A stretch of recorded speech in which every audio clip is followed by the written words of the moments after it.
Então vamos abrir nossas Bíblias em primeira carta aos Tessalonicenses, capítulo 1, só para a gente revisar. Então, fazendo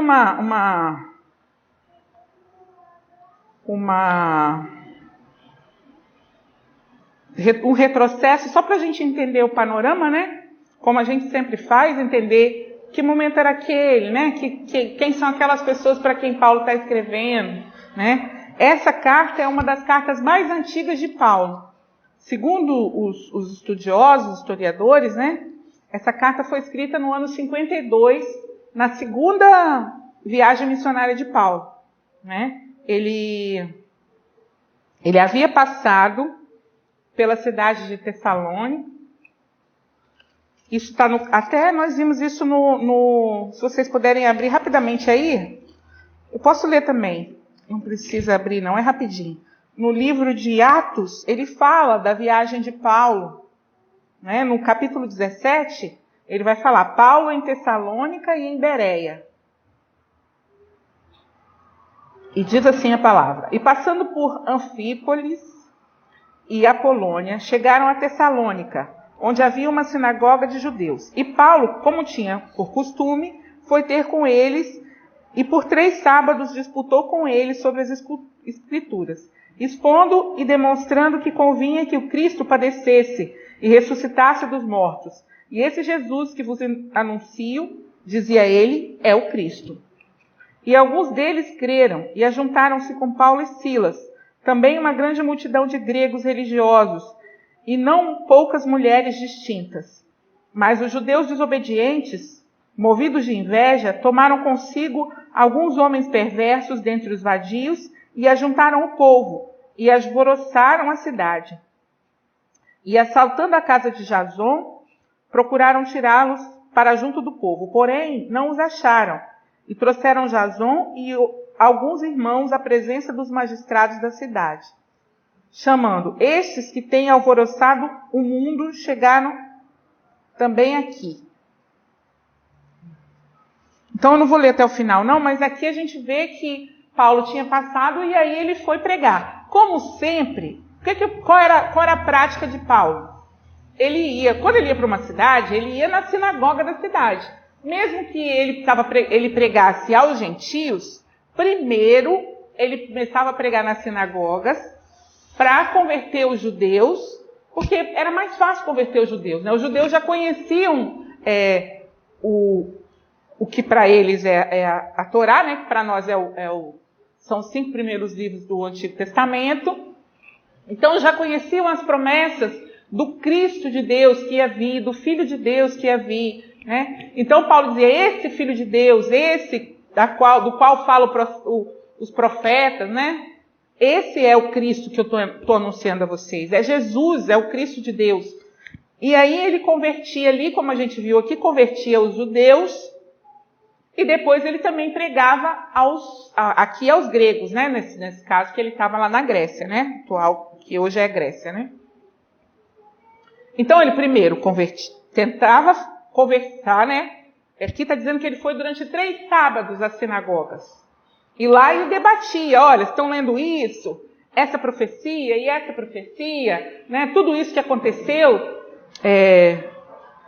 isso aconteceu em Jerusalém, né? Há poucos anos. Nós estamos, como eu disse a vocês, esse é o ano 52, é o ano que ele escreve a carta, né? Um pouco antes, né? Então, 50 anos depois da morte de Cristo. E ele está contando essas histórias de tudo que tinha acontecido em Jerusalém, dizendo: esse Jesus Nazareno que nasceu lá e morreu, foi crucificado, ele era o Cristo de Deus que havia de vir, né? E muitos judeus acreditavam, e depois ele pregava também às outras pessoas, aos gregos, né? Então, essa carta é uma carta que então ele chegou lá, conversou com essas pessoas, alguns foram convertidos e formou-se uma igreja em Tessalônica. Só que logo depois disso, aí se a gente continuar lendo o capítulo 17, a gente vai ver que Paulo teve que fugir. ele foge para Bereia, né? Porque ele é ameaçado de morte. Esse Jason, que era o dono da casa onde ele estava, vai ser preso, mas ele paga uma fiança e é solto, ele e mais outras pessoas, né? Porque aqui eles tinham que obedecer à lei de Roma. E como essas pessoas eram romanos, eles tinham alguns direitos e tal. Então, Paulo foge de Tessalônica. E a igreja foi formada lá, né? Logo depois, ele vai enviar Timóteo para aquela igreja, e Timóteo vai permanecer com os tessalonicenses, né? E depois retorna a Paulo para contar como é que estava aquela igreja.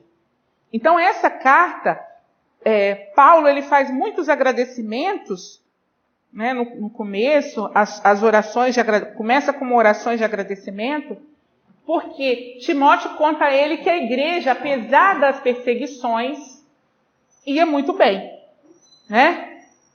Então a gente vê no capítulo 1, Paulo fazendo várias orações de agradecimento, né?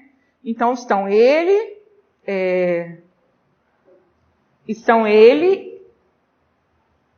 Silvano e Timóteo, né?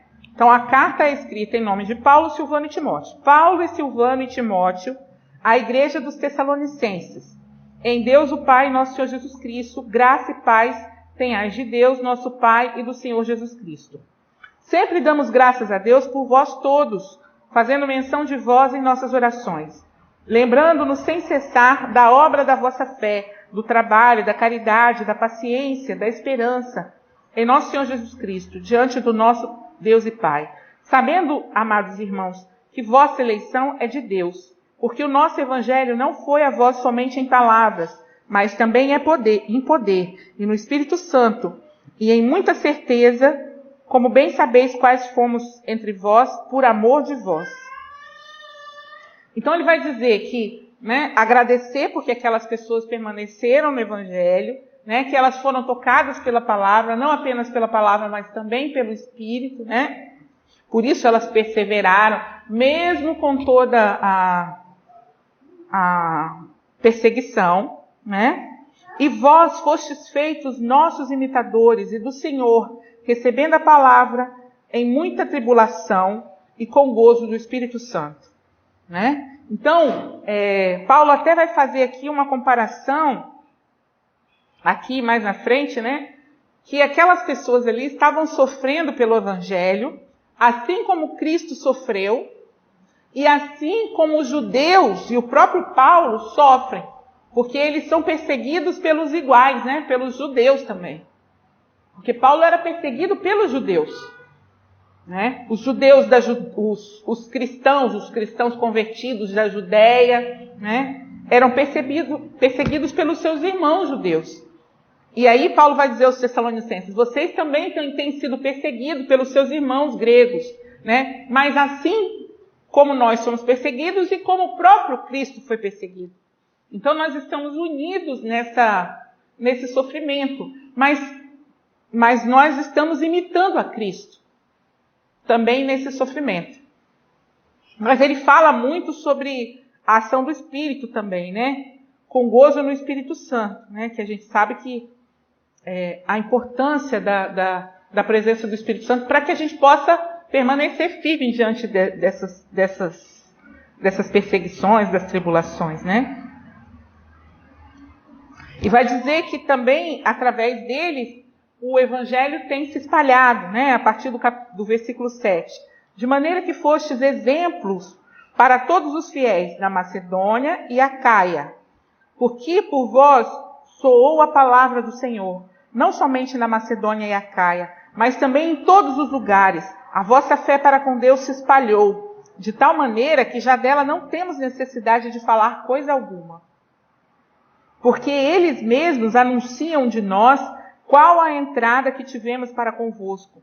Como dos ídolos vos convertestes a Deus, para servir ao Deus vivo e verdadeiro, e esperar dos céus o seu Filho, a quem ressuscitou dos mortos, a saber, Jesus, que nos livra da ira futura. Então ele vai dizer, a fé de vocês está chegando a muitos lugares, né? Porque mesmo na perseguição vocês permanecem firmes, né? E eles haviam sido convertidos, né, do politeísmo, da Grécia, né, da adoração dos ídolos, mas permaneciam, né? E aí no capítulo 2 ele continua, né? Porque vós mesmos, irmãos, bem sabeis que a nossa entrada para convosco não foi vã, mas havendo primeiro padecido e sido agravados em Filipos, como sabeis, tornamo-nos ousados em nosso Deus, para vos falar o Evangelho de Deus com grande combate. Porque a nossa exaltação não foi no engano. Essa parte aqui é interessante, irmãos, porque Paulo vai falar como é que ele fazia a pregação, né? E nós sabemos que a Bíblia para nós é ensinamento, né? Então assim deve ser o comportamento dos pregadores. Assim como Paulo vai dizer, ele vai elencar várias coisas aí que ele tem feito como pregador, né? Ele vai dizer, nós os exortamos não com engano, nem com imundícia, nem com fraudulência, né? E assim deviam ser os pregadores, né? Ele vai falar da conduta dele como pregador, né? No versículo, então nós estamos no versículo, me perdi aqui, no 2, né? 3, não foi por engano nem imundícia, mas capítulo 2, versículo 2, a partir do versículo 2 ele começa a falar de como ele tem pregado, né? Com ousadia, não com engano, né? Com ausência de engano na exortação. Ele vai dizer, eu vou falar tudo aqui, depois a gente vai conferindo, tá, irmãos? A pregação não visa, né? A pregação dele não visa agradar aos homens. Ele não usava linguagem de bajulação, ou por ganância, ou por dinheiro, né? Que ele vai dizer, sem procurar a glória dos homens, sem ser pesados. Em vários momentos aqui, Paulo vai falar de como ele trabalhava, a gente sabe disso. Paulo continuou trabalhando para que ele não fosse pesado à igreja, para que a igreja não tivesse que sustentá-lo. Embora isso poderia acontecer, né? Porque o próprio Paulo fala em outra carta, não me lembro agora, que o pregador é digno do seu sustento, né? Que às vezes a pessoa ela vive para a igreja, então nada mais justo do que ela tenha sustento dela na igreja, né? Mas aqui ele vai dizer que ele não foi pesado à igreja, né? Porque ele continuou trabalhando. E a exortação sempre foi feita com amor, porque Paulo vai dizer, eu trouxe a palavra para vocês, mas eu não trouxe só a palavra para vocês, eu comuniquei isso com a minha própria alma, né? Eu amo muito a vocês. Eu não vim aqui só para pregar a palavra e ir embora, né? Eu realmente me afeiçoei a essas pessoas e gostaria de voltar a vê-las. Em várias situações Paulo vai falar isso, não só dessa igreja, né? Das outras também, que ele gostaria de voltar a ver essas pessoas, né? Então vamos ver aqui só o finalzinho. Deixa eu ver se tem mais alguma anotação aqui que eu fiz. Então ele vai fazer essa exortação sempre no amor, né? E principalmente a exortação de esperança. Então vamos ler esse finalzinho desse capítulo, depois nós vamos discutir isso, tá? Porque a nossa exortação não foi com engano, nem com imundícia, nem com fraudulência, mas como fomos aprovados de Deus para que o evangelho nos fosse confiado, assim falamos, não como para agradar aos homens, mas a Deus, que prova o nosso coração. Porque, como bem sabeis, nunca usamos de palavras lisonjeiras, nem houve um pretexto de avareza. Deus é testemunha, e não buscamos glória dos homens, nem de vós, nem de outros, ainda que podíamos, como apóstolos de Cristo, ser-vos pesados. Antes fomos brandos entre vós, como a ama que cria seus filhos. Assim nós, sendo-vos tão afeiçoados, de boa vontade quiséramos comunicar-vos, não somente o Evangelho de Deus, mas ainda a nossa própria alma, porquanto não ereis muito queridos. Nos éreis muito queridos. Porque bem vos lembrais, irmãos, do nosso trabalho e fadiga, pois trabalhando noite e dia para não sermos pesados a nenhum de vós, vos pregamos o Evangelho de Deus. Vós e Deus sois testemunha de quão santa, justa e irrepreensivelmente nos ouvemos para convosco, os que crestes. Assim como bem sabeis que de que modo vos exortamos e consolamos a cada um de vós, como pai a seus filhos, para que vos conduzeis dignamente para com Deus, que vos chama para o reino da glória. Pelo que também damos sem cessar graças a Deus, pois havendo recebido de nós a palavra da pregação de Deus, e recebestes, não como palavra de homens, mas segundo é a verdade, como palavra de Deus, a qual também opera em vós, os que crestes. Porque vós, irmãos, haveis sido feitos imitadores da igreja de Deus na Judéia.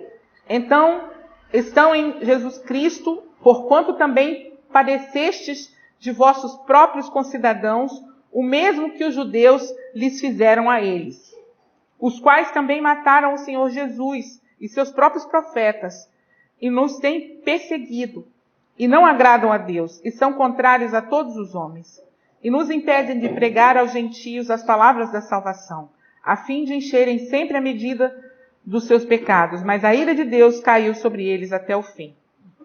Então, como eu disse a vocês, Paulo vai dizer, vocês têm padecido como o próprio Jesus padeceu, né? Perseguido pelos seus irmãos. Porque essa igreja ela era muito perseguida.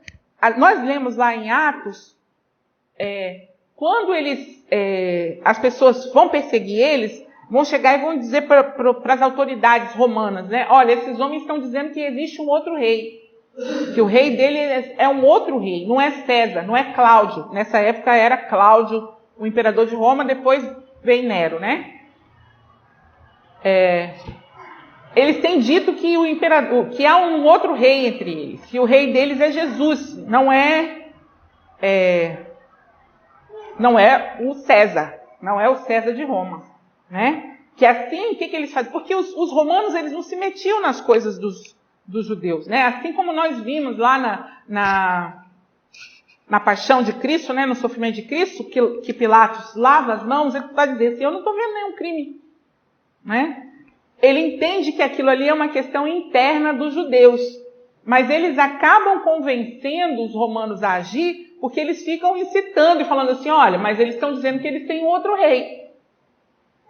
Né? Eles estão dizendo que Roma não que o rei, né, o rei romano não é o rei deles, o rei deles é outro. Para convencer os romanos a perseguir os cristãos. Né? Isso são os judeus, da mesma maneira que eles fizeram com Cristo, eles estão fazendo com Paulo aqui. Para impedir Paulo de pregar tanto entre os judeus quanto entre os gentios. Né?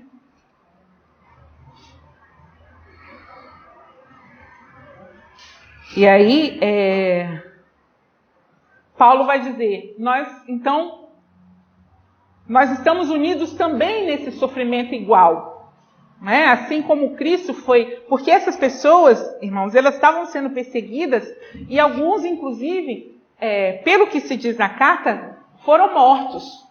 Porque a gente vai ver aqui, a partir do próximo capítulo, que há uma preocupação daqueles irmãos com os irmãos mortos. Por quê?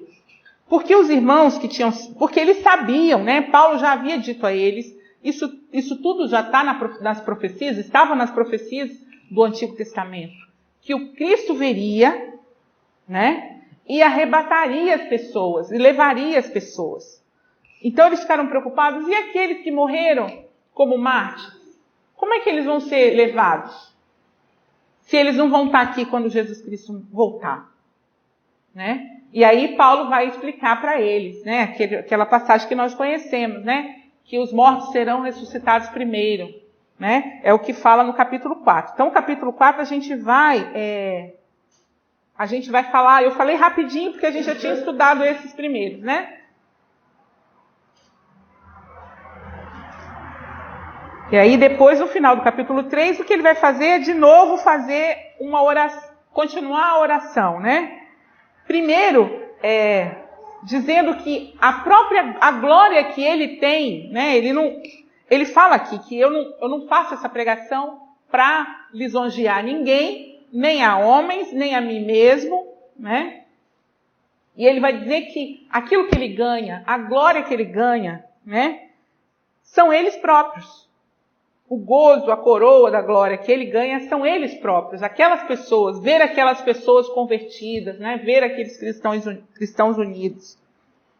Então vamos ler versículo 17, finalzinho do capítulo 2. Nós, porém, irmãos, sendo privados de vós por um momento de tempo, de vista, mas não do coração, tanto mais procuramos com grande desejo ver o vosso rosto, pelo que bem quisemos uma outra vez ir ter convosco, pelo menos eu, Paulo, mas Satanás nos impediu. Porque qual é a nossa esperança, ou gozo, ou coroa de glória? Porventura não sois vós também diante de nosso Senhor Jesus Cristo, em sua vinda? Na verdade, vós sois a nossa glória e gozo. Então, Paulo, como eu disse para vocês antes, ele disse que ele sentia saudade daquelas pessoas, queria ver aquelas pessoas de novo, e vai dizer a elas, né? Vocês são minha glória e o meu gozo, né? Eu não preciso de mais nada além disso que eu estou vendo, que vocês permaneceram firmes, né? Que Paulo vai dizer, principalmente, essa carta nessa carta ele ora bastante, né? Por isso, porque aquela igreja, mesmo com a perseguição, ela permaneceu, né? Paulo passou por lá, plantou a semente, continuou para outras cidades, né? Continuou. Depois ele envia Timóteo, Timóteo permanece ali com aquelas pessoas, e essa igreja persevera.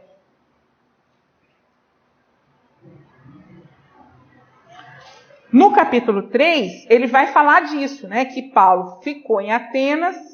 Ele escreve essa carta lá de Atenas, envia Timóteo, Timóteo fica um tempo com essa igreja e depois retorna a Paulo, contando a Paulo, né, como aquela igreja ia bem, né, na medida do possível, né, apesar das perseguições, né.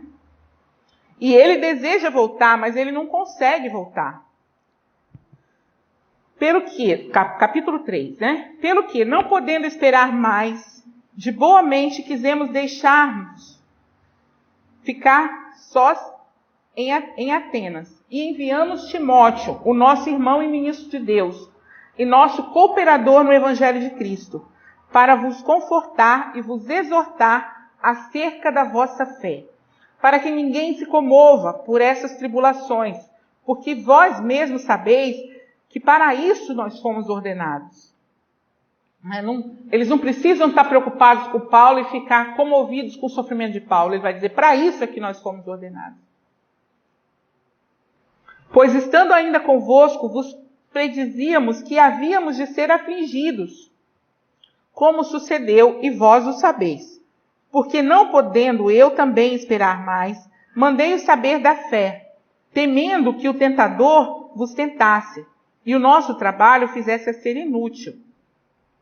Então, ele manda Timóteo com medo de que aquela igreja não tenha suportado, que aqueles irmãos não tenham suportado a perseguição e tenham, voltado às antigas práticas. Mas aí no versículo 6 ele diz, vindo, porém, agora Timóteo de vós para nós, e trazendo-nos boas novas da vossa fé e caridade, e de como sempre tendes boa lembrança de nós, desejando muito ver-nos, como nós também a vós.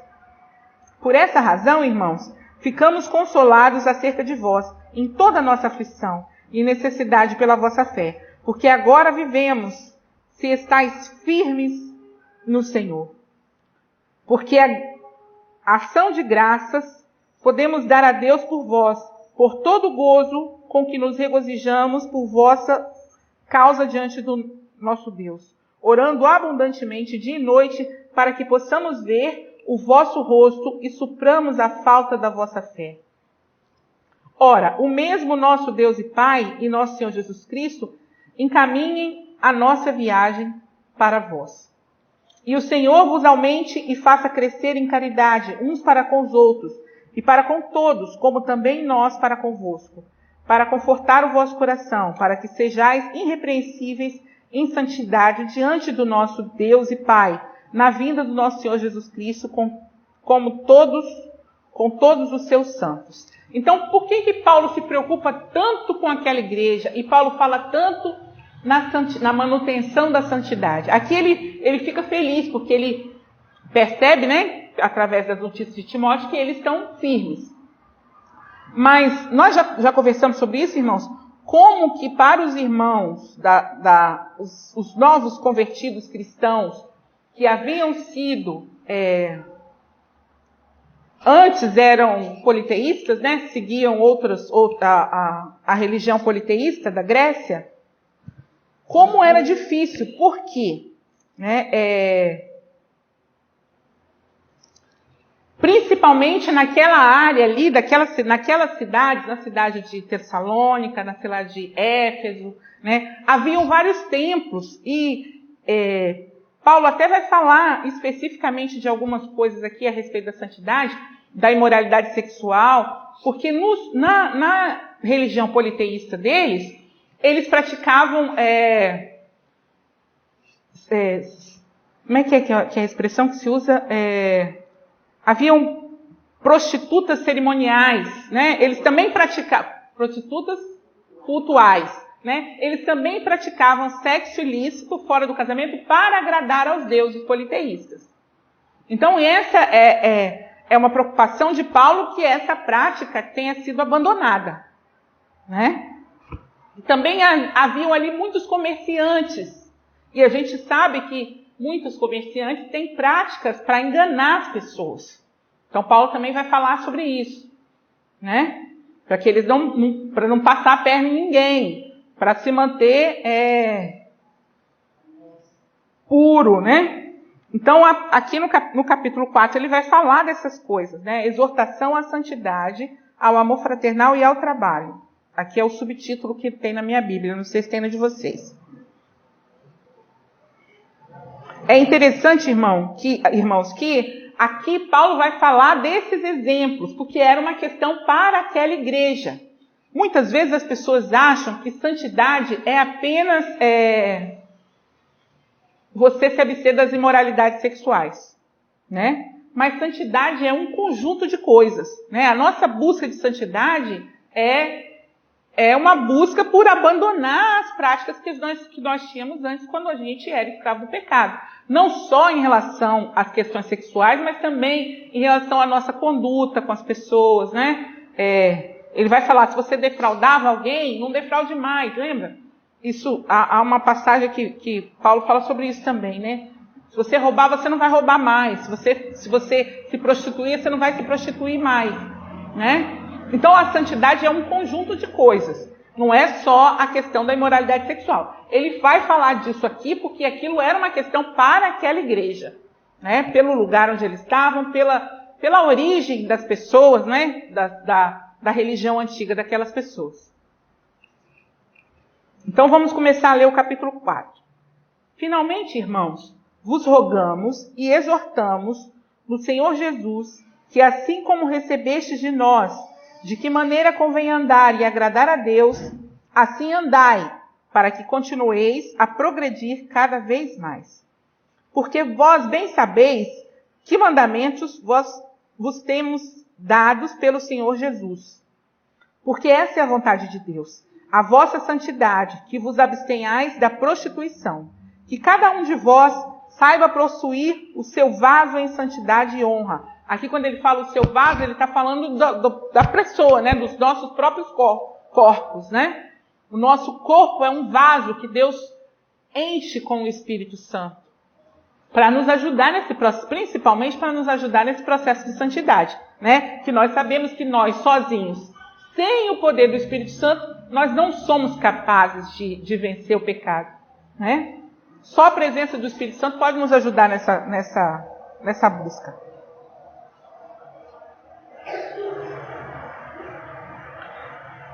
Então, em cada um de vós saibai possuir o seu vaso em santificação e honra, não na paixão de concupiscências, como os gentios que não conhecem a Deus. Ninguém oprima ou engane o seu irmão em negócio algum, porque o Senhor é vingador de todas essas coisas, como também antes vô-lo disse e testificamos. Porque não nos chamou Deus para a imundícia, mas para a santificação. Porque quem despreza isso, não despreza ao homem, mas sim a Deus, que nos deu também o seu Espírito Santo. Então, aqui ele vai concluir, né? Se você continua fazendo essas coisas, você não está desprezando a mim que vim aqui pregar a vocês e que disse isso, né? Você está desprezando o próprio Deus, que foi Ele que nos deu essas palavras para que fossem transmitidas a vocês, né? Versículo 9. Quanto, porém, à caridade fraternal, né? Não necessitais que eu vos escreva, visto que vós mesmos estáis instruídos por Deus e que vos ameis uns aos outros, porque também já assim o fazeis para com os irmãos que estão em toda a Macedônia. Então, ele já tinha notícia de Timóteo de que aquela igreja era uma igreja amorosa e fraternal. Então ele vai dizer, quanto à caridade fraternal, eu não preciso chamar a atenção de vocês, né? Porque eu já tenho notícia de que vocês têm cumprido essa parte. Procureis viver quietos e tratar os vossos próprios negócios e trabalhar com vossas próprias mãos, como já vô-lo também mandado, para que andeis honestamente para com os que estão de fora e não necessiteis de coisa alguma, né? Então ele vai dizer, quanto à fraternidade, né, nós temos notícia de que vocês estão indo bem, né? Mas nas outras coisas ele vai fazer a exortação. Irmãos, é importante a gente ver aqui que várias vezes Paulo vai falar da exortação. O que é a exortação? Exortação é chamar atenção. Chamar atenção para que a pessoa não... Olha, isso é um pecado, não faça isso, né? Essa prática não é uma prática que agrada a Deus.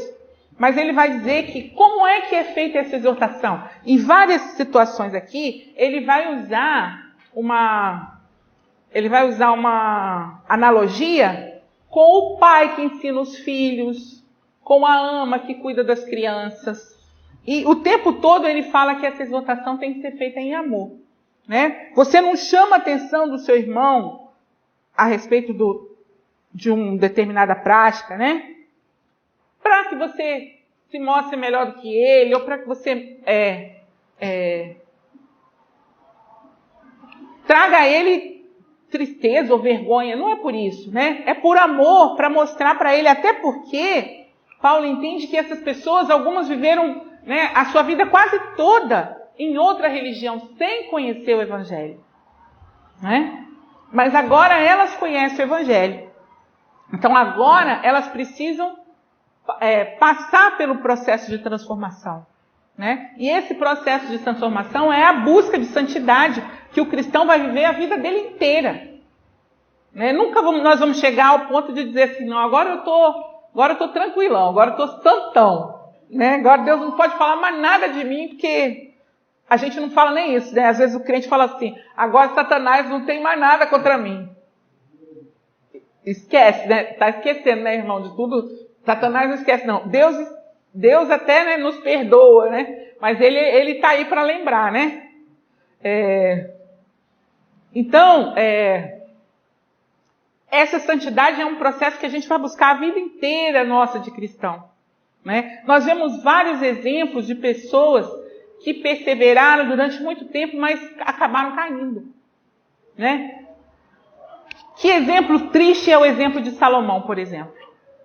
Salomão foi um homem que ganhou tanto de Deus. Deus deu a ele uma sabedoria tão grande que ele era conhecido em vários lugares, né? A palavra conta da rainha Candace. Candace não era o nome dela, é rainha na língua dela, né? Ela veio eu acho que é da Etiópia, que é o país que eles falam aqui, mas hoje para nós é a Etiópia. essa rainha veio porque todos ouviam falar da sabedoria de Salomão. Mas ao final, Salomão não perseverou, né? E no final ele acabou se perdendo. Teve uma vida toda, né? Mas no final da vida dele acabou se perdendo. Então, isso é uma realidade para todos nós. Todos nós precisamos continuar perseverando, né? Para a gente não desviar o nosso pé, né? A palavra fala para a gente não desviar o nosso pé do caminho, né? Porque a santidade é um processo. Por isso que nós precisamos da ação do Espírito Santo. Sem o Espírito Santo de Deus, não tem como, né? Nós já falamos sobre isso aqui. Uma das principais distinções entre a religião cristã e as outras religiões, né? Para mim, eu acho que a principal distinção é que a religião cristã diz que nós não podemos sozinhos. Não tem como. Isso é impossível. Sozinho é impossível, né? Nenhum é bom, né?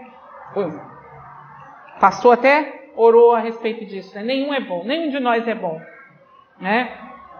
Aí nós, a mancha do pecado original... E se a gente bobear, a gente escorrega na casca de banana, né?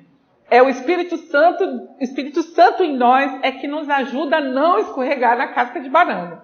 Mas o Espírito Santo, ele não vai estar em nós primeiro, se a gente não desejar a presença dele, né? Não desejar e buscar essa presença. Então, é importante para nós cristãos a busca incessante pela presença do Espírito de Deus, né? Que é esse Espírito de Deus é que nos ajuda no nosso dia a dia de cristão e na nossa busca pela santidade, né? A santidade é como se fosse está lá em cima, né? E a gente vai subindo, mas ela vai subindo também. E a gente nunca vamos ser, né? Agora estou tranquilo, nunca vai existir isso. Até porque a gente sabe que tem hora que a gente está mais em cima, mas tem hora que a gente está meio caído, né? Tem hora que a gente não consegue orar muito, não consegue ler a Bíblia, está todo atrasado com o nosso papelzinho. Eu já até abandonei aquele papelzinho desse ano, que está difícil para mim. Eu vejo se agora nas férias, às vezes a gente acelera, aí volta para o ponto, aí depois passa uma semana sem conseguir orar, né?